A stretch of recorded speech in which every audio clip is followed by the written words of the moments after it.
On September 15th, 1830, an event took place in the north of England, which I think is both important in that it is, of course, important, and significant in that it tells us something about the era that we're going to talk about. On September 15th, 1830, a new railroad opened. But not just any railroad, it was a new kind of railroad. It was the world's first commercial steam rail service, running from the port of Liverpool about 30 miles inland to the industrial city of Manchester, the heartland of the Industrial Revolution, not just in England, but indeed, one could argue, the heartland of what would turn into the industrial world. This was quite a production. The Prime Minister came north for it.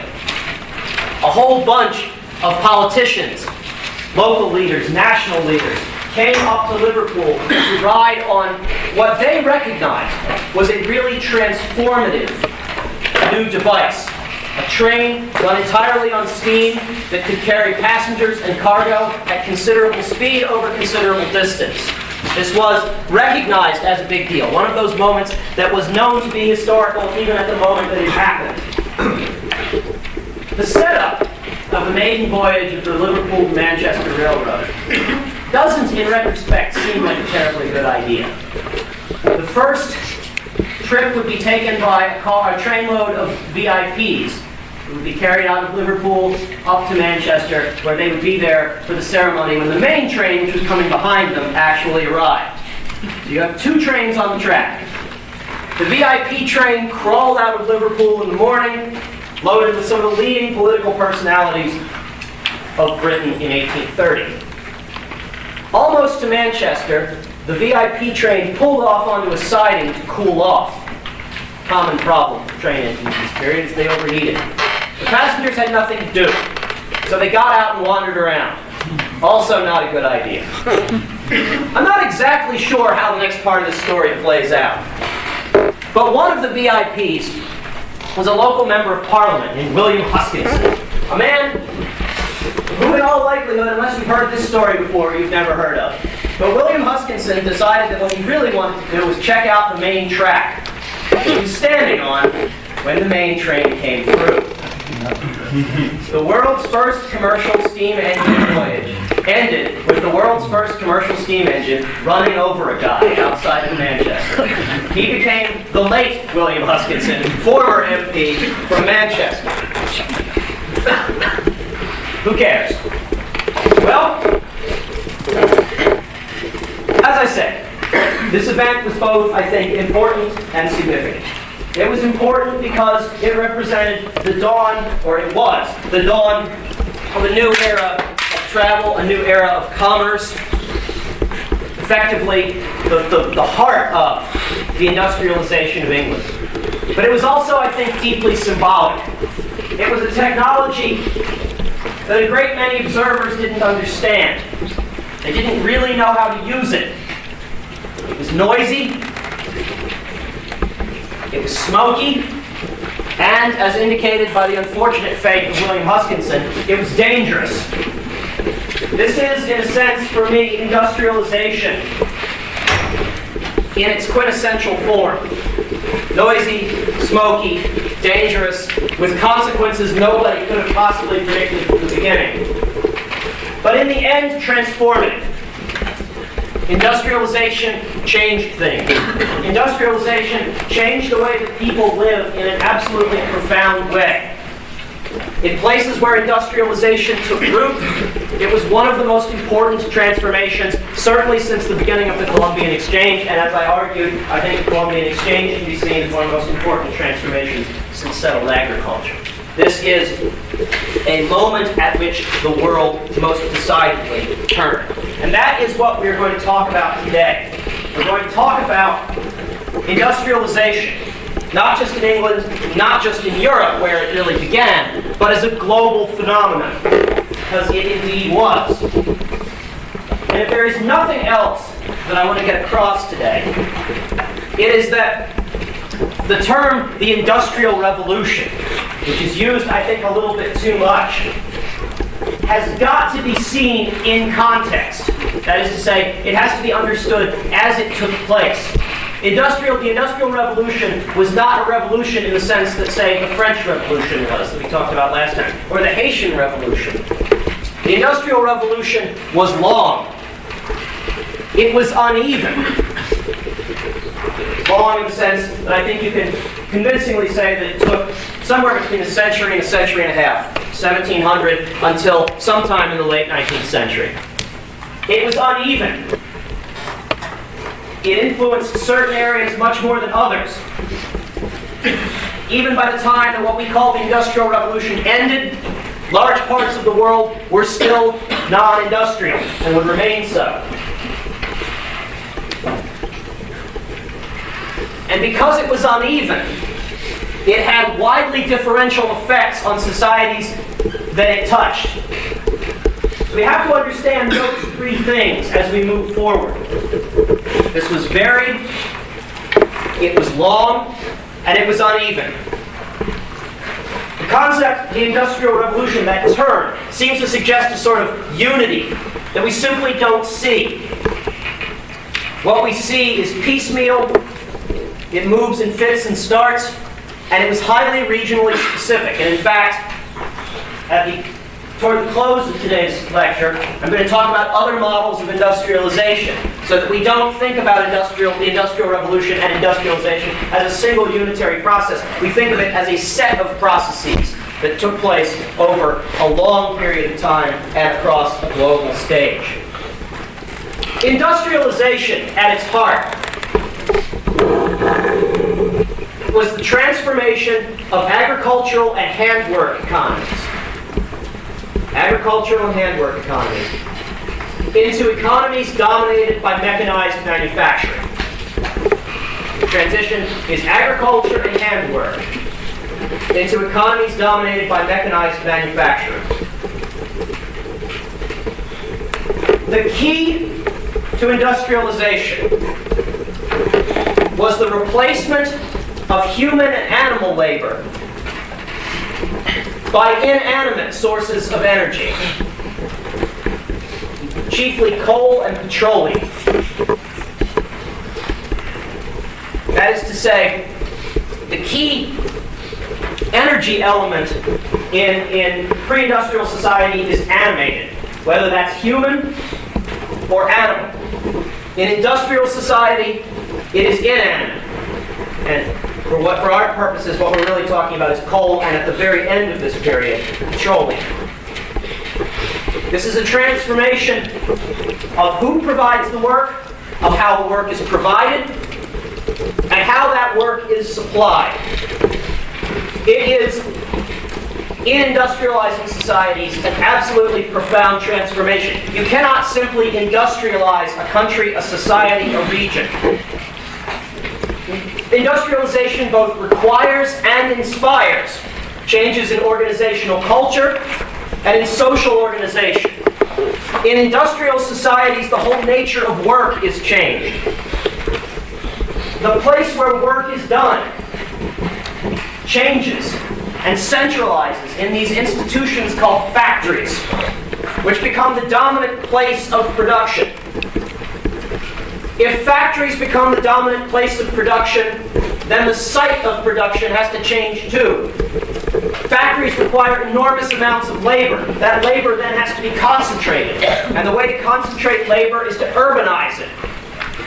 Thus, expanding cities, something we've already talked about. But once you've done that, or while you're doing that, and certainly then once you've done it, there are other changes as well. Social organization has to change, as those who own the mechanisms of production are separated from those who provide the labor in those places of production. When cities grew and people flocked to them, this was, in some ways, we shouldn't be nostalgic about this. People who left the land and came to cities were often leaving a life that was one of misery and of squalor. Make no mistake about it. An awful lot of people who left rural Europe Rural England, in the early days of industrialization, had little cause to miss lives of uncertainty, of poverty, of want that they had left behind. But what they found in the cities was often little better. As soon as cities began to grow in the industrial world, so too grew the institution of slums, which we'll talk about later on, which replicated the squalor and misery of rural poverty in the cities. With those caveats, it has to be said that the Industrial Revolution, a term that I don't particularly like, but I will still use, beginning around 1750, profoundly changed the lives of millions and millions of ordinary people.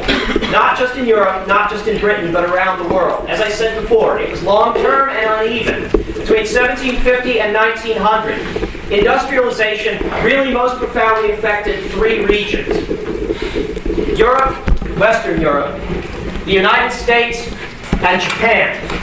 Those weren't the only places that experienced any amount of industrialization, but those were the places where industrialization was most concentrated. And even that needs to be understood in regionally specific terms.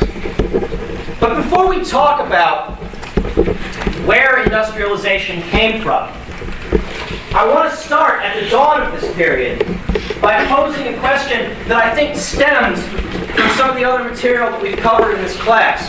A couple of lectures ago, when I was talking about China between 1600 and 1800, I made the comment that if you looked at the global economy in 1700, you would probably conclude that the most efficient, best organized, best run economy anywhere in the world was in China. If you were looking for second place, you might point to the British Isles, particularly to the island of Britain. And yet it was Britain and not China that nourished the Industrial Revolution. And in fact, as I will argue later on, the Industrial Revolution is one of the chief factors in the collapse of Chinese sovereignty in the 19th century. But in 1700, Britain and China were in some important economic ways comparable. They were both extremely agriculturally productive. They had efficient systems of producing food to feed their cities. Both Britain and China benefited from river systems that made water transport, which was much cheaper than land transport, considerably easier. They had rivers, they had canals. They also faced similar pressures. Growing populations meant that it was becoming more and more difficult to feed the cities. It was more and more difficult to maintain these, as I said, relatively efficient economies. Forests were disappearing. Natural resources were becoming stressed. Both of these societies were facing similar challenges and had similar advantages. And yet it was Britain that ultimately produced the Industrial Revolution, and China did not. This has actually caused a great deal of rather vexing debate among historians who want to find reasons for the relative advantage of Europe in the 19th century without having to resort to sort of reductionist and I think deeply silly claims of cultural, economic, material superiority. In fact, I would make the argument that if you want to understand Britain's relative success vis-a-vis China, these two comparable economies in the early 18th century, there are two factors, two C's for lack of a better word: coal and colonies. You can see here, Britain, and here particularly I'm talking about the southern part, England, has some of the largest coal deposits anywhere in Europe, and highly concentrated coal deposits across a belt of northern England that was, for historical reasons, very close to some of the most important centers of settlement. That is to say that when industrial takeoff occurred, Britain was exceedingly well positioned to take advantage of that. Cities already existed in the coal belt. And as technology improved that encouraged and allowed the harnessing of coal, Britain was in a much, much better position than China, where the largest coal deposits were far removed from centers of population and were very, very difficult to get to. This meant that when when mechanized production really got started in Britain, and as we'll talk about in a few minutes, coal became much, much more important than it had been. Britain was in a unique position to take advantage of that. Good question. I've heard that argument, but isn't that still just an economic factor? Oh, absolutely. It's economics, it's demographics, but it's not what factors are you looking for, I suppose? Well, I mean, you said you don't like the arguments that put forward economics or cultural reasons for Europe's relative advantage over China. But isn't the coal and the colonies, aren't those economic factors? It's not. It's in no way a claim to superiority, however. The arguments I don't like are ones that posit that one model is better than another. This is the classic West versus the rest argument, which holds that there is something that Europeans were doing intrinsically better than non-Europeans. Is I think the more reductionist version of this, which I don't particularly like. There is no question that Europe had certain advantages over the rest of the world, chiefly having to do with the rest of the story of coal. In the case of coal in the north of England, this is more than anything else a kind of happy accident. I mean, you could also make the argument that Britain had a tremendous competitive advantage because it's small. But that's not in any way indicating British superiority relative to their potential continental rivals or non-European rivals. It's a perfectly good question, but I don't think it indicates superiority. It simply indicates difference. The other issue is colonies. We talked about this. Britain had the benefit of an overseas empire. They lost a big chunk of that empire after 1783 when the North American colonies broke away. But the fact that Britain had colonial interests overseas, particularly in places like India, which we'll come back to later on, it had good trade relations with the United States. It developed a colonial network in Africa, in Asia, in the Indian Ocean Basin, gave it two advantages. One, it gave Britain access to raw materials. Chiefly, without doubt, cotton. Coming from India, coming from Egypt, coming from the United States, from the U.S. South. This obviously has nothing to do with colonialism, but it's nonetheless really quite important, the American part. It also gave Britain access to other goods that would end up fueling parts of the Industrial Revolution, like cheap calories. We'll come back to this later on. Tea and sugar being really important. What this meant was that Britain was in a position to be productive at home, but to draw its raw materials from elsewhere, which meant that British labor could be fed into industrialization instead of raw material production. But there's another side to this. Not only did Britain have access to cheap raw materials, it also gave Britain commercial relationships all over the world, in which British goods produced in Britain, cloth produced in Manchester and Cheshire, ships produced in Liverpool, take your pick, could then be marketed around the world, including places where Britain had a preferential relationship because they had a colonial relationship. Yes? Is this primarily because of the East India Company, or is they kind of... That's certainly a part of it, although the East India Company, we're going to talk about that in a little bit, becomes just one player of many, certainly and I think it's a really important point, because the early industrializers recognized that the corporation was far more efficient than other models and actually encouraged it, as I'll talk about in just a few minutes. Coal and colonies. Two things that gave Britain a relative advantage over other potential industrializers in 1750. This does not mean that Britain was going to be the heart of global industrialization. It is, again, determinist and reductionist to say that just because Britain had these advantages that they would use them. We have seen before, particularly when I was talking about China, that states, that empires, that political units are capable of having enormous advantages. But if they don't choose to use them, or if they choose to use them in other ways, those advantages can disappear. If we're going to understand industrialization in Britain, we have to understand it as the triumph of textiles. Textiles were the breakthrough industry in Britain. They are perhaps not the most glamorous of industries, but it can probably safely be said that the British textile industry was the opening salvo of global industrialization. And it all happened relatively quickly. In 1700, the dominant fabric for clothing in Britain was still wool. By 1750, that was changing.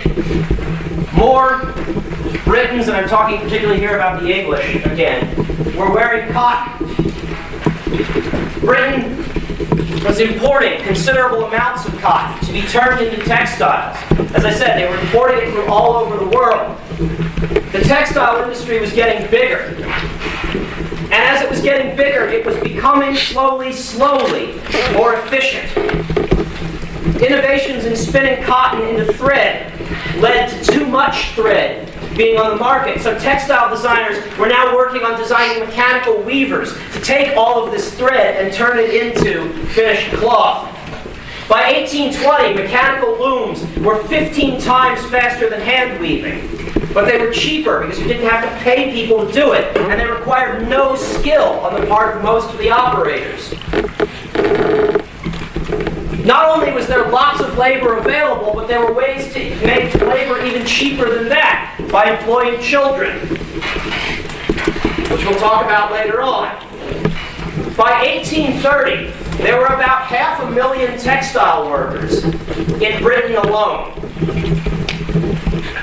Keeping in mind that a century before, cotton had not been the dominant fabric in Britain. What we see is a transformation of what people wore and of how those goods were produced. But there were other technologies that were coming online at the same time that catalyzed and enhanced the development of the textile industry. Slightly earlier, in 1765, the Scotsman James Watt invented the steam engine. The owners of these new textile mills brought steam engines into their factories to mechanize production. And here's where we see these natural resource advantages that Britain had really coming to the fore. Steam requires heat. You have to find a heat source. And as I've talked about already, Britain, much like China, much like the continent, was denuding its forests. And here again, to get back to what we were talking about just a minute ago, perhaps perversely, Britain had this advantage in the fact that it's small. There's only so much forest you can have on what is a relatively small island. So the forests had been disappearing for centuries. Now, there wasn't nearly enough forest left to feed the maw of the textile industry. What the textile industry needed was charcoal, which many of you know is, well, it's got to start with wood products. Now wood was a vanishing commodity, but Britain had something better, coal, which burns even hotter and more efficiently. And now that geographic accident becomes all the more important. Coal, which burns hotter, fuels steam engines more efficiently. It helps to develop the iron industry. It helps to develop the steel industry. All of these things, and again, a lot of this certainly falls below the threshold of being terribly gripping history. This is history by steam engines. But just consider, just for a moment, how transformative this really is. You have here, in the space of less than a century, a complete transformation of work, all driven through one industry, but a whole lot of other things going on around it. So this one island, and its singular industry of textiles, that is producing all of this innovation, it's producing all of this change, it's producing all of this reform in the way that work happens, in the way that production happens, in the means of production, in the instruments of production, and it's all happening in historic time, in the blink of an eye.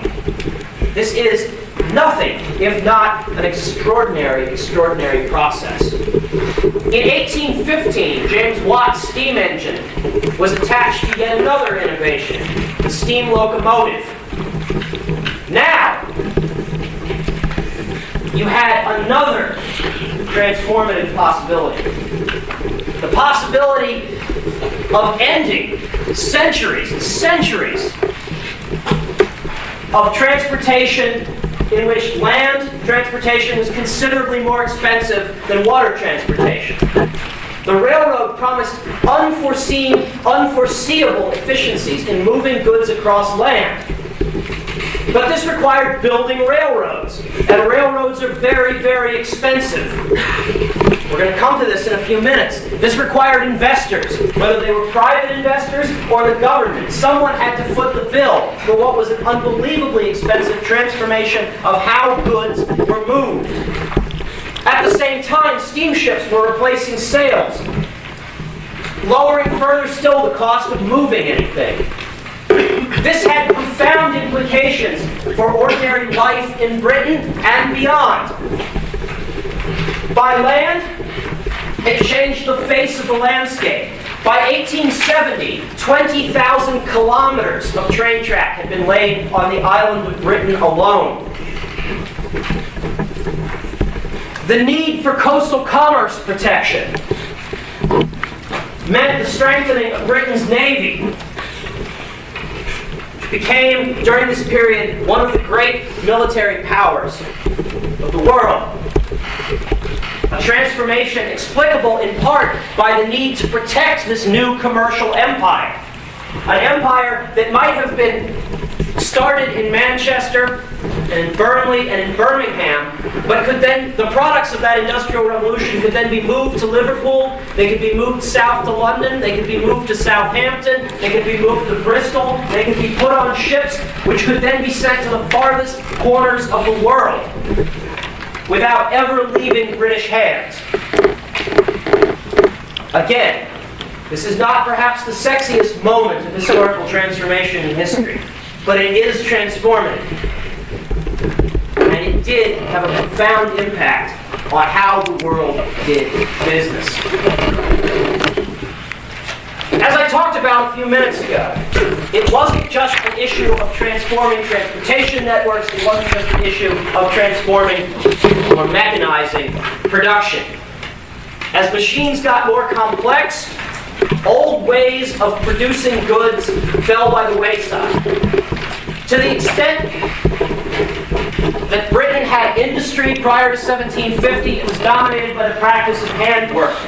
That is, that goods, products were put together in homes by individuals who were paid by the piece. This was labor intensive, it was diffuse, it was inefficient. Doesn't necessarily make it bad, but it was inefficient. Mechanization meant that that was no longer possible. Workers could no longer work at home, they now had to leave home and go someplace else, which meant the emergence of a factory system. A factory system in which people every day showed up to do the same task. It was repetitive, it was disciplined, it was boring, and it required progressively less skill. You didn't have to be a craftsman to work in a factory. You had to know how to do one job. And because jobs were broken down into component parts, you didn't even have to know how to do a full job. It meant that the institution of the skilled workman essentially became a thing of the past. And you can see in the early 19th century how transformative this was in very, very odd ways. Prior to 1750, most people, and I mean the vast majority of people, had absolutely no interest at all in the question, what time is it? It was simply not a piece of information they needed. The world in the early 18th century was still largely dominated by the rise and set of the sun. Just like the calendar was, at least in many parts of Europe, dominated by religious holidays, by feast days, by saints' days. The issue of time, as we see it today, was simply not an issue until industrialization.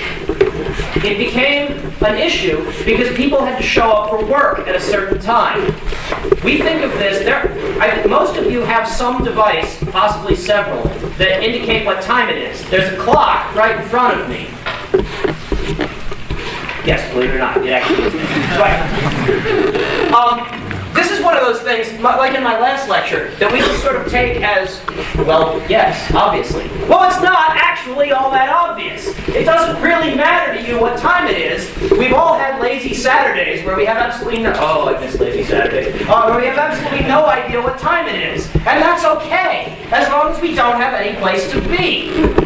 And so, you see in the 19th century, particularly in the first half of the 19th century, innovations like the wristwatch, or the pocket watch, or the clock. Things that previously had essentially been toys.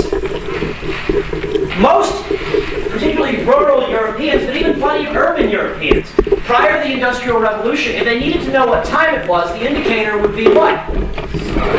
Well, the sun, but, and what else? Seasons.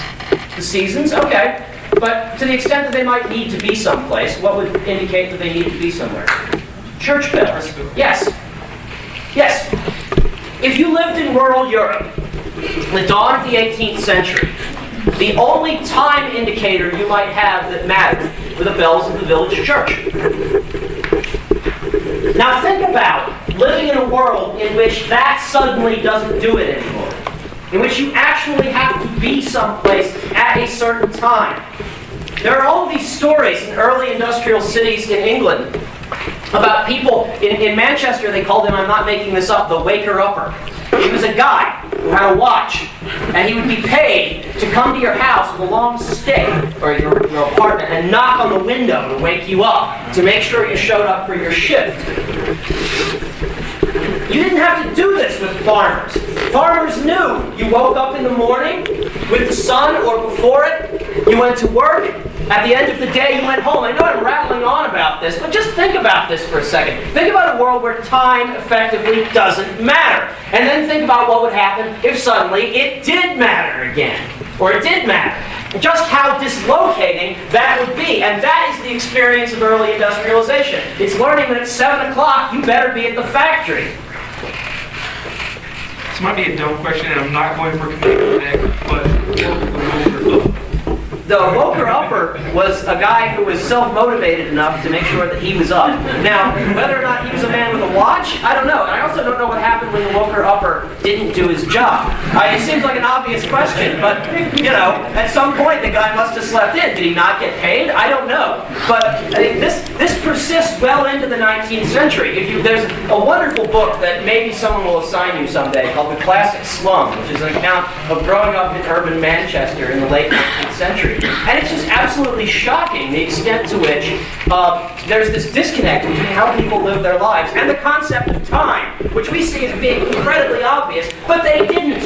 I find that absolutely fascinating. But anyway, I will now stop rattling on about this. Right. Having just gone on about that, there were obvious losers in this story. As I said, we don't want to be romantic about it. The farm life that people left behind to come to the cities was often squalid and unpleasant, and you lived on the edge of catastrophe. Many people didn't miss it. But some people did miss out. Skilled labor began to disappear. You no longer needed weavers when factories could produce cloth much faster, much more efficiently, and a whole lot cheaper. A whole range of artisan products disappeared. A whole range of skills disappeared. Consumers became infatuated with industrial products. We now think of things like, everybody who goes to Venice gets a Murano. Any of you ever been to Venice? Yeah. Do you get a Murano glass thing? Little glass, like you see in all the shops, they have glass necklaces, glass, whatever. Anyway, all right. Well, they do. There's an island off the coast of Venice that produces glass. The last time I was in Venice, we took some family friends. They were like obsessed with finding a Murano glass Chihuahua. I will never look at a Chihuahua the same way. Went into every grocery store in Venice. They're like, Chihuahua? Wiener dog? Anyway, it's awesome.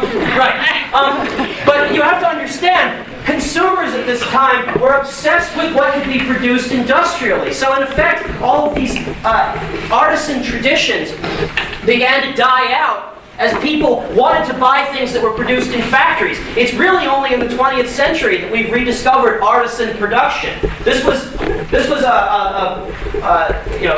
a curse in the 19th century. It's only become a blessing and an opportunity to gouge tourists in the 20th century. Again, neither here nor there, but I think indicative of the transformation of agriculture, of production. And there were plenty of people, particularly those skilled workers, who felt very, very left out.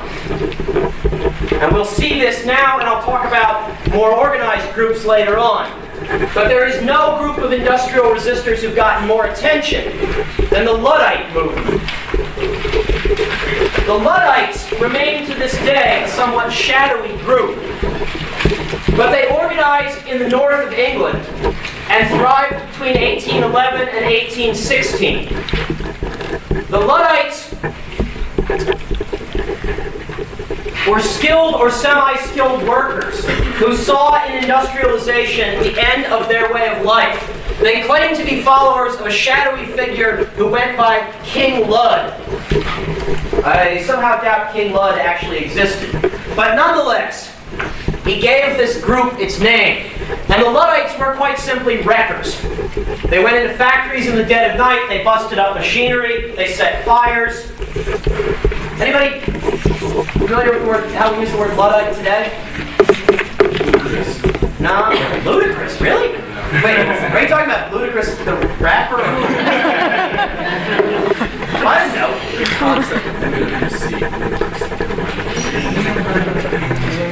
Yes, it's a word for people who hate technology. We call them Luddites. Or at least some people call them Luddites. My father is a Luddite. At some level, I think he believes the internet is going to steal his soul. But anyway, that's what we tend to mean by Luddite. Luddite, in its original form, referred to people who were actively hostile to industrialization, who set fire to factories, who destroyed machinery, as a way of preserving at least what they thought to be their way of life.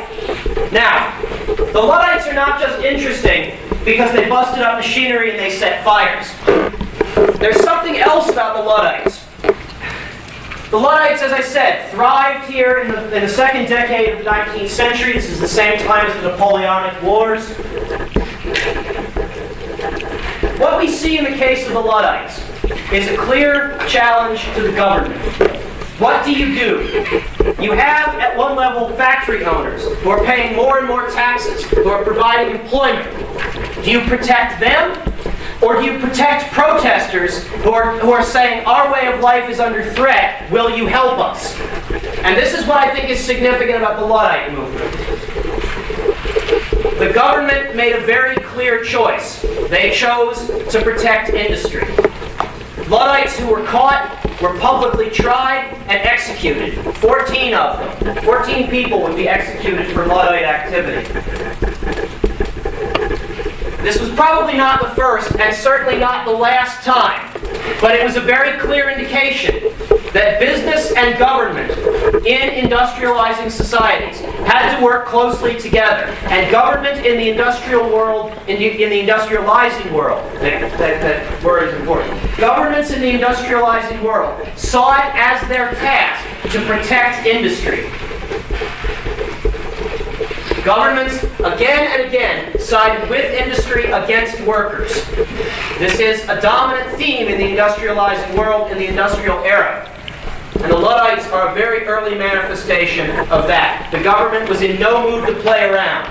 Industry promised taxes, industry promised development. The rise of industry was not to be stopped. Despite challenges, however feeble, by the Luddites, industrialization began to spread. By the end of the 18th century, the early 19th century, industrialization had spread first, and you can see this, mirrored in a map of population growth. You can see the heartland of European industrialization here in the north, in what we would call the Benelux, Belgium, the Netherlands, Luxembourg, into parts of eastern France, parts of what is today Western Germany. These were footholds of industrialization, and they directly crossed from Britain onto the continent. We can see industrialization moving, again in fits and starts. It picked up in certain regions in Eastern Europe, but most early industrialization on the continent was concentrated here, in this corner of Europe closest to Britain. That is not an accident. With industrialization came railways. You can again track out the path of industrialization through Europe through the spread of the railway network. You can see it here. Places where it's densest is where industrialization was densest. We have canals, railroads, and then the growth of industrial centers. You can see vast regions of Europe where there was very little industrialization whatsoever, and some regions that are densely networked. If you follow the trail of canals and railroads, that will follow the trail of industry. It was much the same in the United States. In the 1820s, the textile industry in New England took methods that they figured out from the British textile industry and moved them to North America. It then spread southward down the eastern seaboard and slightly to the west with iron and coal mining in Pennsylvania and Alabama. Again, it's not sufficient to say that the United States industrialized. It did not. Pockets of the United States did, much like pockets of Europe did. So even when I say that regions that industrialized include Western Europe, Britain, the United States, and Japan, we're still talking about regions within those places. This seems like a trivial thing. It is not. States, whether it's the United States, Britain, Belgium, the Netherlands, through their support behind industrialization by passing favorable laws and by punishing those who would attack industry, like the Luddites. We've talked about joint stock companies, which really developed into their own as a way of fostering European exploration and trade. Now joint stock companies came into their own. By around 1850, you see, not only in the United States, but also in Western Europe, the passage of laws that allow the creation of institutions called corporations. Corporations that had unique legal protections, famously in the American tradition. Corporations have the same rights as individuals. Corporations provide legal protection for investors and for executives. Corporations are descendants of joint stock companies, but they are much more complicated and they are much more integrated into the legal framework of industrial society.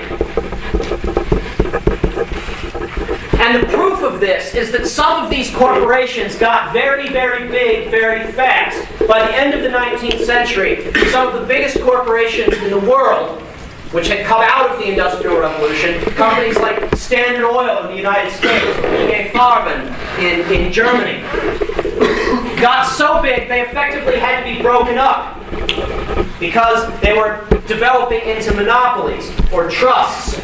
And by the end of the 19th century, it was clear to all industrial countries that monopolies were in fact, well, at least all industrial countries in the Western world, that monopolies were in fact a threat to economic competitiveness, not an enhancement to it. I should say, I'll talk about this in a little bit, that was not the only model to follow. But in Western Europe and in the United States, trusts were eventually challenged when it was decided that they were simply too big to be properly competitive.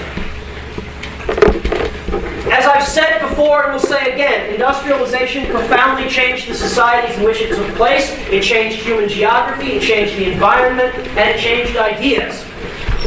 In many ways, industrialization improved the quality of people's lives. Prices fell. Goods became more affordable. People could own more things. Prior to the Industrial Revolution, most people living in industrializing societies owned very, very little. They might own a few pieces of furniture and a few items of clothing. But things like clothing and certainly furniture were items to be passed down, they were items to be preserved, they were handmade, they were very expensive. And these were, by and large, cashless societies, or societies that didn't use a whole lot of cash. Now, not only could people afford multiple sets of clothes, and could in theory afford new furniture, they could even afford decorative items. So they were able to be ostentatious in ways that they never could have imagined before. The look of people, ordinary people, changed as more and more items fell within their reach. Now that's a somewhat rosy picture of things, but there happens to be some truth to it. Not only that, but food prices fell. As some of the same techniques, some of the same technology that fired industry could then be applied to agriculture. The same machines that fueled the factories of Lancashire could also fuel new techniques in farming that made the ground yield more, that allowed cities to be fed not just more efficiently, but more cheaply. And populations, which I've talked about before in terms of the Columbian Exchange, took off in a way far more dramatic even than what the Columbian Exchange had managed to accomplish. Just as an example, in Europe, and again, the numbers here aren't terribly important, but just if this is an idea of the size. In 1700, the population of Europe was about 105 million. By 1800, it was about 180 million, and by 1900, this more than doubled to 390 million. North and South America, again, where industrialization had just touched on the coasts. In 1700, the population was about 13 million, 24 million by 1800, and 145 million by 1900. But there was something underlying this population explosion that is equally important, and that is what we have come to call the demographic transition, which was one of the most important developments in the history of populations. Certainly on par with the Columbian Exchange, and before that, the growth of cities. The demographic transition, I have to stress, was experienced by industrial and industrializing societies in the 19th century. Some of them not until the end of the 19th century. You saw two parallel trends in the demographic transition. Birth rates began to fall. They fell for two reasons. The first is that as people left the land, there wasn't the need for rural labor, which was based on the family. So big families weren't as important anymore. When you lived in the city, a big family could be a liability more than an asset. So birth rates fell because of that. They also fell because of advances in birth control, which was now considerably more available in urban Europe. At the same time, as birth rates were falling, death rates were falling even faster. Much like with the Columbian Exchange, what we see here with the advent of cheap food is that more and more people could live longer and, at least theoretically, better lives. So you have birth rates falling and initially death rates falling even faster. In the short run, this meant that populations continued to rise. This is why you see this big uptick in the 19th century. But that's in the short run. Because birth rates were falling, even as death rates fell, populations in industrial societies were beginning to level off. And that is the key outcome to the demographic transition. After 1900, we see a dramatic leveling of populations in industrial societies. The demographic transition, again, this is one of those things that seems utterly banal, but its importance really cannot be overstated. What this meant was that industrial societies experienced a flattening rate of population growth, while non-industrial societies continue to see much more dramatic population growth. This would provide, later on, a dramatic population imbalance in the 20th century world between the industrial and non-industrial worlds. We continue to see in population statistics today the outcomes of the demographic transition of the 19th century. This profoundly shaped the population of the world in the 20th century based on events of the 19th. It meant that really the demographic transition was housed in three places: Western Europe, the United States, and Japan. As we move through the 20th century, we see other industrializing societies where the demographic transition either began or is even now beginning. But it happened first in Western Europe, the United States, and in Japan. This is, again, one of the first times in history where, in the absence of epidemic disease or invasion, we see a dramatic difference between population patterns in some parts of the world from others. That is, I think, the importance of that, I think, needs no further explication. That is a really, really significant outgrowth of industrialization.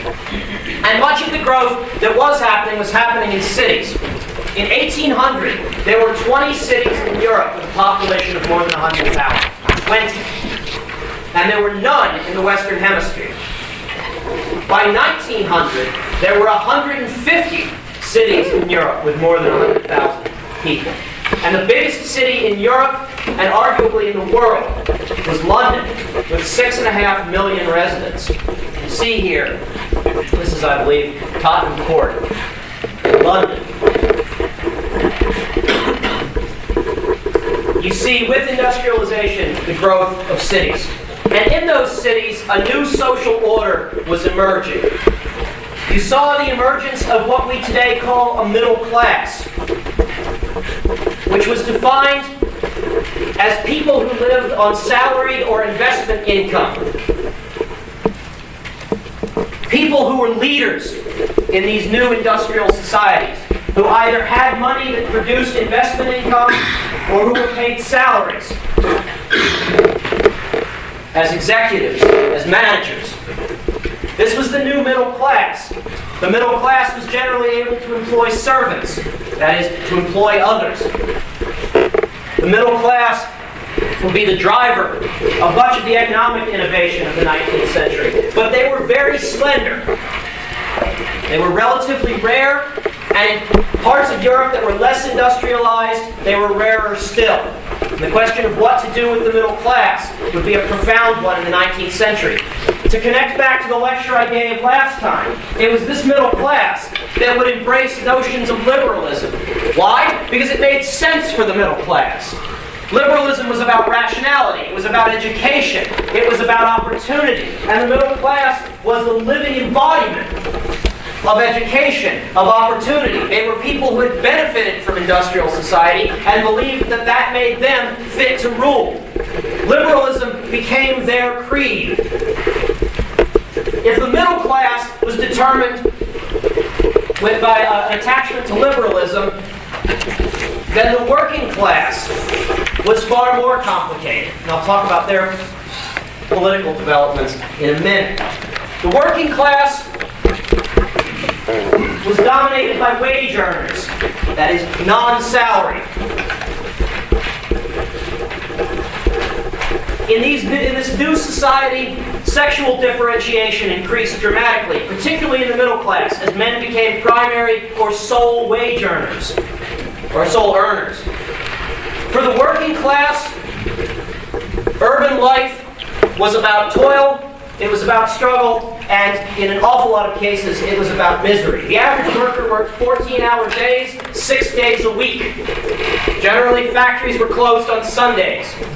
And workers, particularly in the early phases of industrialization, often took Monday off, basically, just because they could.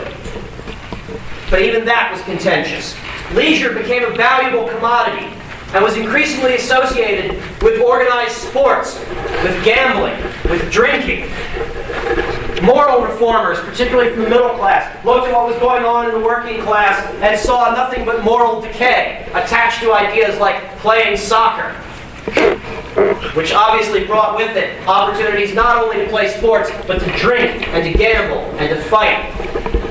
Police forces in European cities expanded to deal with the perceived moral and legal threats of working class agitation.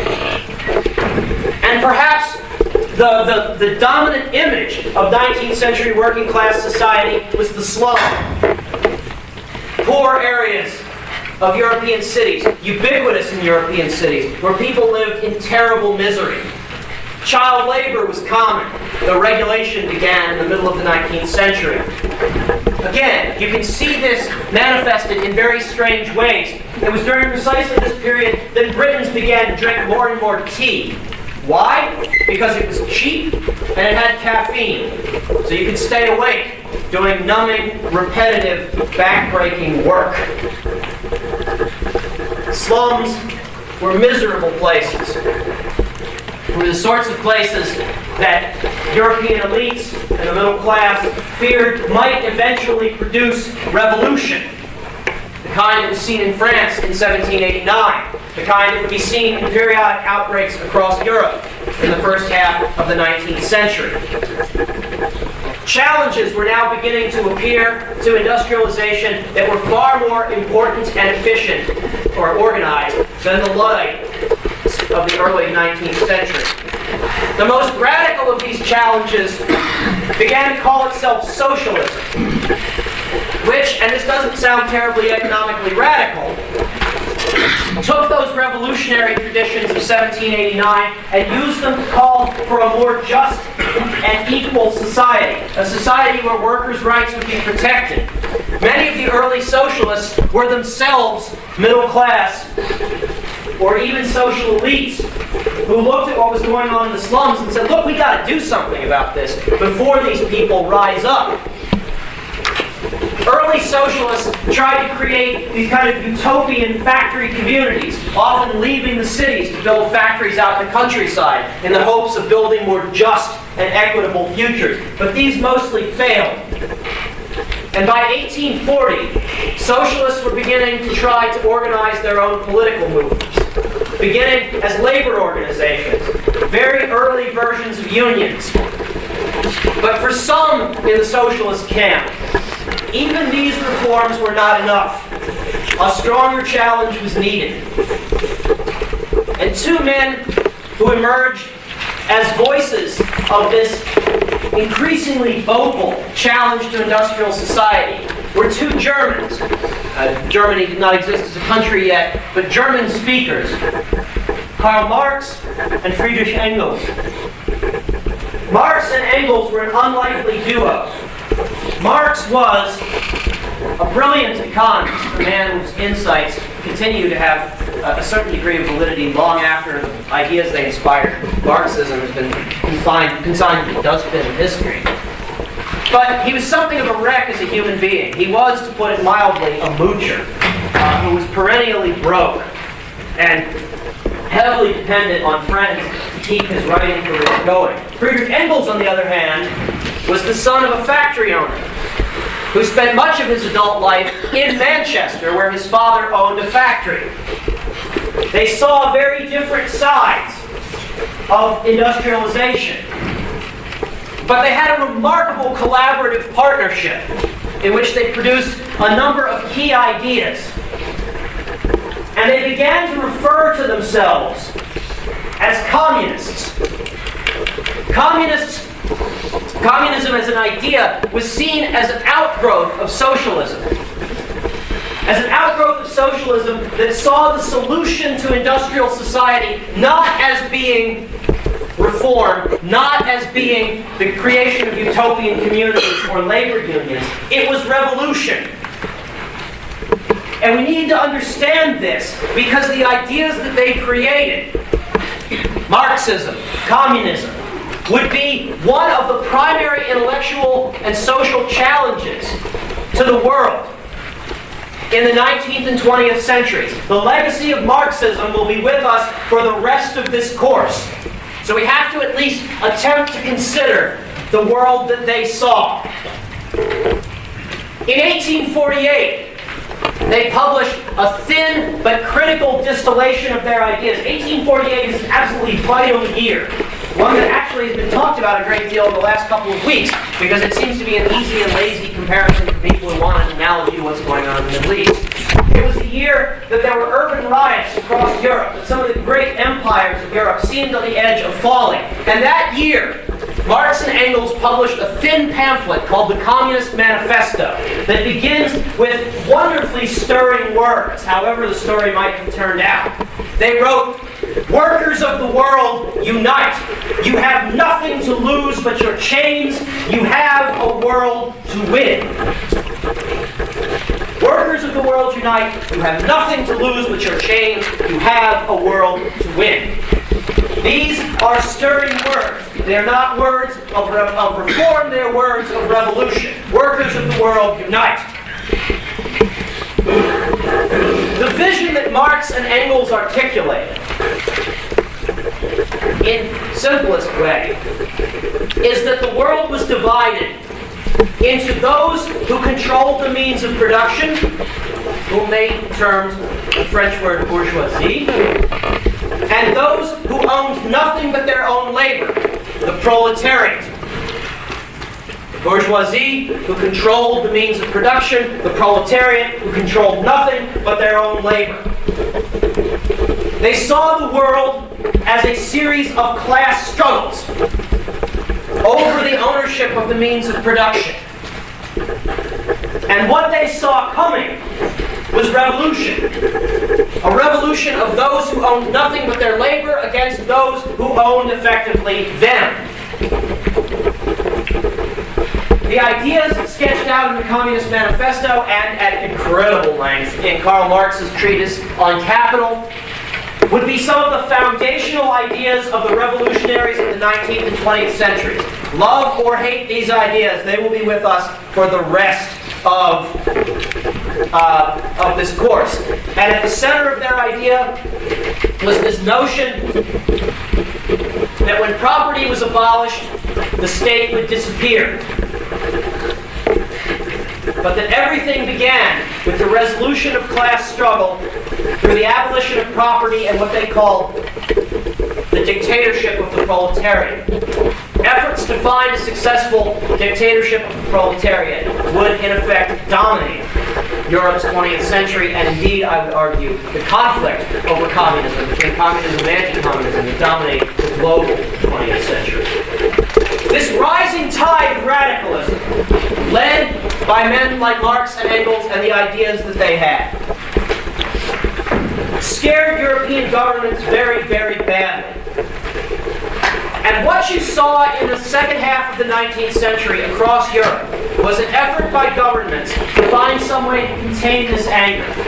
And the best way to contain this anger was to give the workers something. Effectively, the success of socialism and communism in the 19th century was that it scared governments badly enough that they said, we've got to find some way to keep the workers from going over to the other side. In Germany in the 1880s, for example, governments that were deeply antipathetic, they deeply hated the socialists, they deeply hated the communists, nonetheless passed a raft of reforms allowing unemployment insurance, health insurance, retirement, the idea of protecting workers. Not because these governments fundamentally loved workers. They didn't.